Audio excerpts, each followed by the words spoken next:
On August 18, 1932, at St. Elizabeth Church in Ava, Illinois, Leo Anthony Braun married Georgia Naomi Talley. From this marriage, 4 boys were born: Donald, David, Dean, and James. Identical twins, Dean and David, were born on April 19, 1938. David thought about the priesthood early on in life, and along with his brother Dean, would attend the seminary at St. Henry's in Belleville.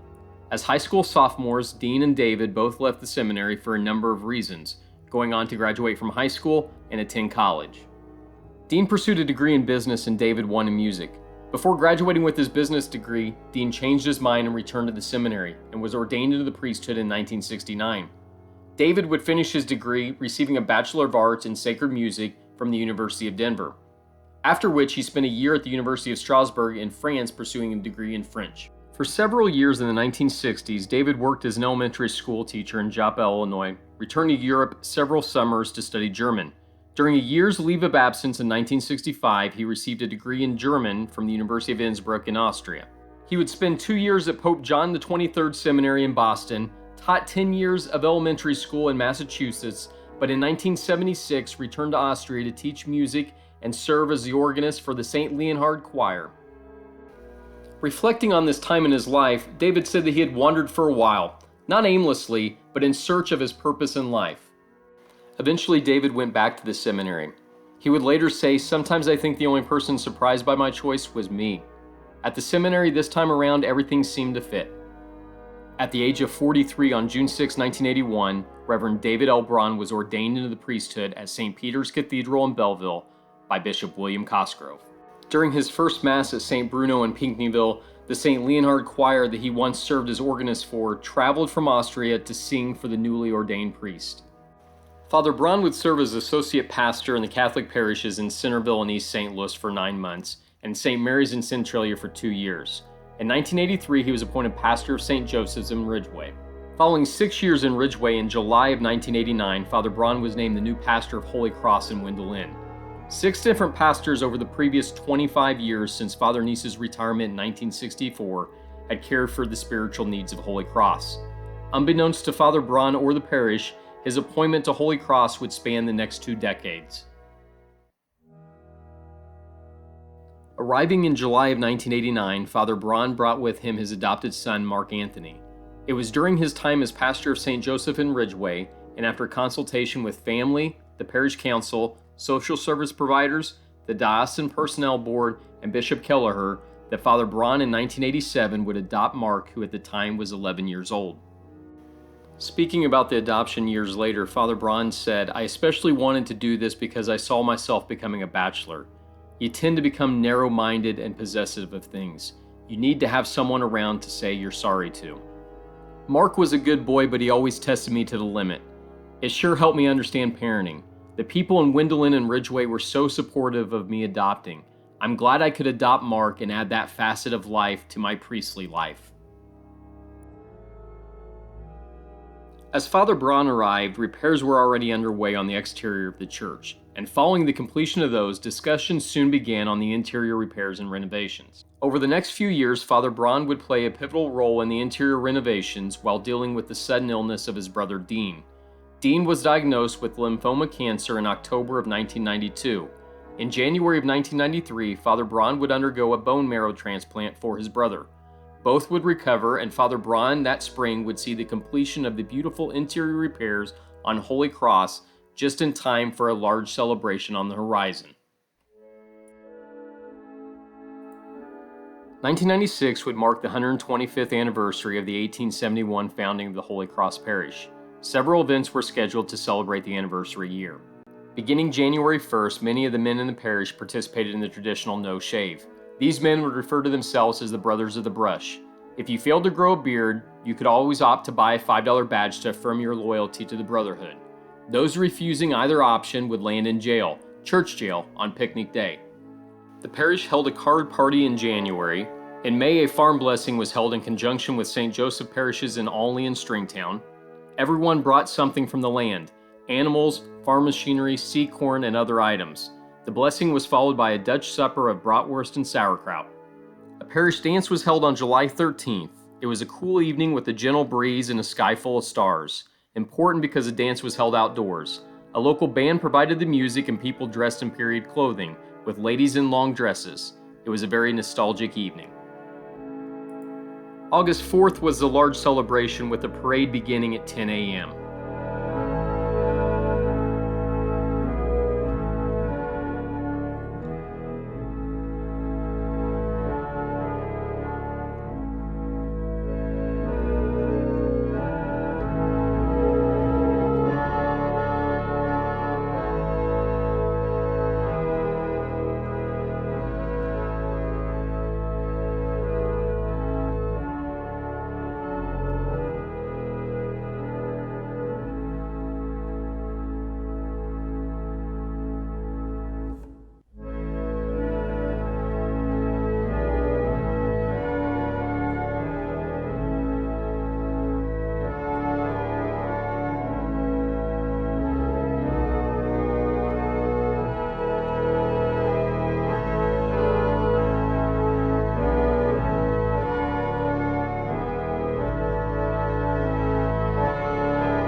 Following the parade, the annual parish picnic was held with a dinner, bingo, games, concessions, and many activities.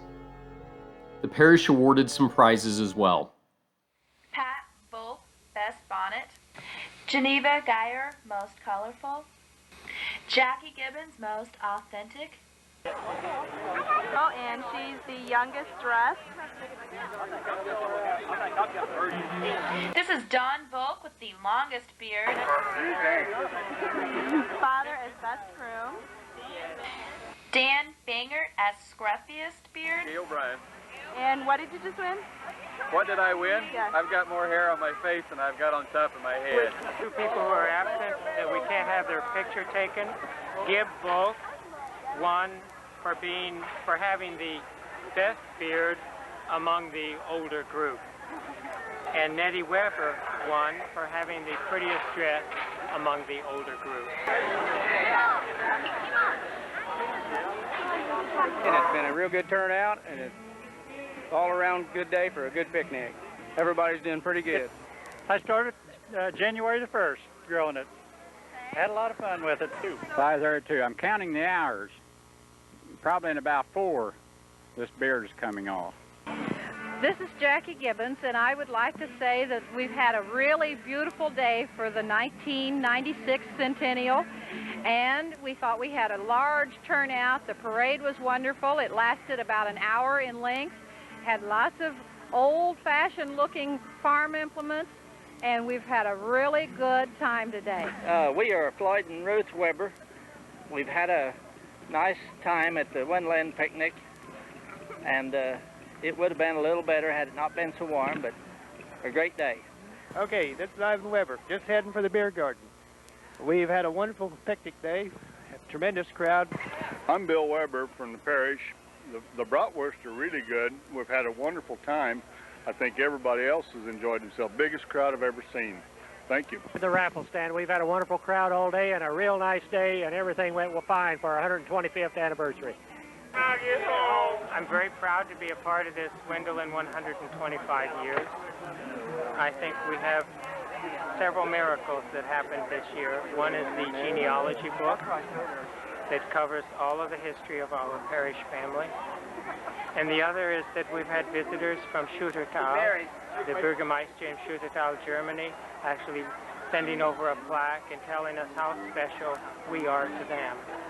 It helps me to know how special you all are to me, and makes me realize ever more how glad am to be a part of Wendelin. On September 15th, Bishop of Belleville, William Gregory, celebrated Mass to coincide with the parish feast day, the Triumph of the Cross. The Mass served as the close to the year-long anniversary celebration. An integral part of the anniversary was the publishing of a historical genealogy book featuring the church and its families, their histories, and items of interest. The brainchild of Mary Fairbarker, the Wendelin History Book Committee was formed in 1990 and worked diligently over 5 years researching and compiling information on the history of Holy Cross and Wendelin. The 400-page book, completed in time for distribution during the picnic, was compiled of authentic photographs, family genealogies, folklore, church, school, business, and neighborhood histories. A great many parishioners worked on the publication of this book. We owe them a great debt of gratitude for their tremendous work on this project and preserving the detailed history of Holy Cross. At the priest convocation in the fall of 1996, the focus was on planning and how best to utilize priests. It was decided that as soon as St. Joseph and Olney no longer had an assistant pastor, the parish of Holy Cross in Wendelin and St. Joseph in Stringtown would share a priest. Previously, the assistant pastor of Olney had overseen the parish of Stringtown. Following the convocation, Father Braun's son Mark asked if they would have to move. Father Braun replied that if the bishop twisted his arm, they would have to, but perhaps not, because most priests wouldn't want to move so far away from Belleville out here in the country. Mark answered, "Aren't we glad they don't know?" At the start of 1997, Bishop Gregory appointed Father Braun pastor of St. Joseph in Stringtown, in addition to his duties at Holy Cross.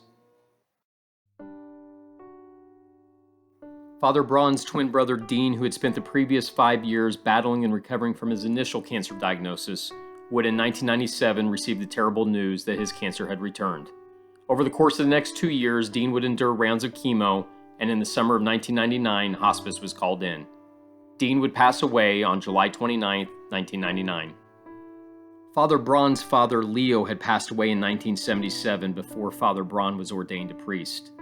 Following Dean's death in the fall of 2001, his mother, Georgia, would sell her home in Pinckneyville and move to Wendelin to live with Father Braun. After only 4 months living in Wendelin, Georgia would suffer a stroke and pass away on February 7, 2002. Amid the sorrow, it was the parishioners of Wendelin and Stringtown that offered comfort to their pastor. Father Braun often referred to his parishioners as his family, and they felt the same way about him. In preparation for a future retirement with plans to stay near his parish families, Father Braun in 2004 purchased Anna Volk's home across from the Holy Cross Cemetery. He would spend some time moving and fixing up the place. In October of 2002, Father Braun's son Mark would marry, and in 2005, Father Braun was blessed with the arrival of a granddaughter, Gwendolyn. As he wrote in his journal, "I never thought of having a granddaughter. When I adopted Mark, all I had time to think of was raising him, and now I have a granddaughter. So different than the 11-year-old boy I raised. She is the girl who stole my heart, big eyes looking into mine. Gwendolyn brings new beginnings for us all." Plans were made in 2004 for a new hall to serve the parish. The hall, originally constructed as a school, had served the parish for 56 years. In 2005, a new hall was erected.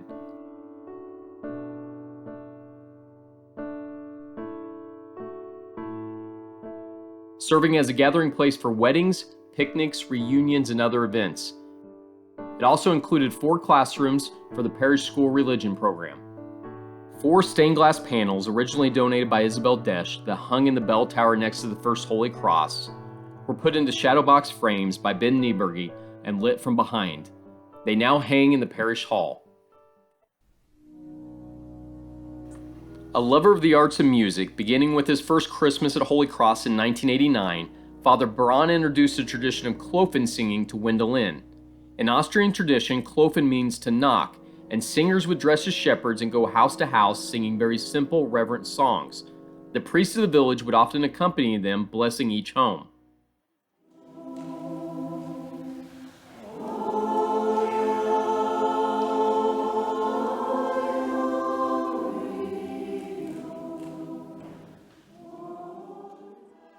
I got 7 of us together, and we dressed as biblical shepherds in a robe and that scarf over the head. And our houses are far apart, and so we would motor from one place to the other, and it looked like an Arabian oil cartel with us in those headdresses. And when we saw pictures that some people had taken of us, we threw that away fast.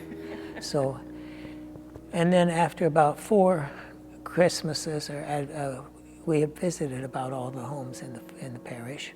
And that was a wonderful way for me to come to get to know my parish family. And so I thought, well, we'll have a little bit of scripture and sing 1 psalm and sing these German songs, and in between the congregation would sing the English carols. And it turned into a beautiful paraliturgy in that the church is dark and everyone receives a congregational candle. We begin with lighting our candles from the candle in the wreath, and the whole church just fills up with this soft light. And then we start singing Es wird schon gleich dunkel, which means it soon will be evening, it soon will be dark. Don't worry, little babe, we'll watch over you. The songs are very, very emotional.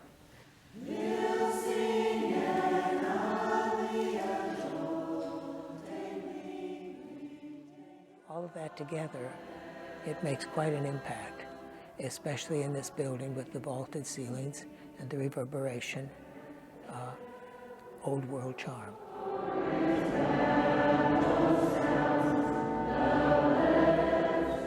I especially enjoy the ambiance in the church. And you can hear them all singing, and it's not like the regular Saturday night mass or something where some sing and most do not or so forth. No, they're here because they want to be here, and they just really sing, and the church, hearing them, the church full of their song is beautiful. I love the German. The music especially appeals to me more than anything, I guess. It's very warm, reverent kind of music.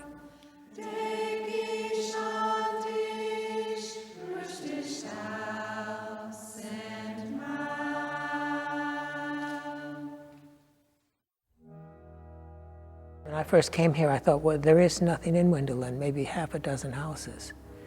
And yet on Sunday, this church is full. And it's almost full on Saturday evening for Mass. We have 80-some children in our school religion program. I have about 14 weddings a year. It's a thriving parish, and they come from a radius of 18 miles all around to church here. During his years at Wendelin and Stringtown, Father Braun became known for his stories that would often accompany the weekly bulletin. These stories were sometimes insightful, humorous, embarrassing, or emotionally moving. Father Braun said, "I hope that these small essays bring our two parishes closer together. Often I write about you, and sometimes the story is from my life. Perhaps my growing up may bring you to think about your own. Perhaps someone thinking about the priesthood or religious life may see in my stories a life of fun and meaning." Years later, a group of parishioners would turn those stories into a book. In March of 2005, Father Braun was diagnosed with lymphoma cancer, the same type his twin Dean had. Father Braun had also been diagnosed with Parkinson's disease around this same time. In his journal, he wrote, "A parish goes on after the loss of a priest. The priest is not the parish, the people are." Father Braun's illness allowed him to see the parishioners take on larger and larger responsibilities. Father Braun would pass away on December 30th, 2009 at his home in Wendelin. A funeral service was held at Holy Cross with burial at St. Bruno Cemetery in Pinckneyville. Father David left behind numerous loving friends, parishioners, and relatives, including his son Mark Anthony Braun and granddaughter Gwendolyn Braun. Holy Cross was blessed for over 20 years by the presence of a remarkable man. To say that this man had merely been our priest is an understatement. This man was our spiritual mentor, teacher, leader, friend, and most importantly, a member of our family. During his 2-decade tenure here in Wendelin, Father David came to symbolize Holy Cross and bring out the very best in our parish family. The continued growth, flourishment, and beauty of our rural parish was a testament to his unwavering spiritual guidance and leadership. In the face of difficult obstacles, Father David showed each of us how to face our challenges in life with strength, dignity, and grace. The measure of an individual is not weighed in riches or wealth, but in lives he has touched. Here in Wendelin, Father David has touched each of our lives many times over and left an indelible impression that will last forever. A few mere words cannot express the immense gratitude we have for everything Father David did for our parish. We are honored to have had Father David here in Wendelin for over 20 years and very, very proud to call him one of our own. We thank God for sending us such a wonderful shepherd to guide his flock here in Wendelin. With sincere gratitude and endless love, on behalf of his entire parish family here in Wendelin and in Stringtown, we say thank you, Father. I wanted to be somewhere and get to know the people well enough and feel that I could see maybe where I brought them. Mm-hmm. Yeah.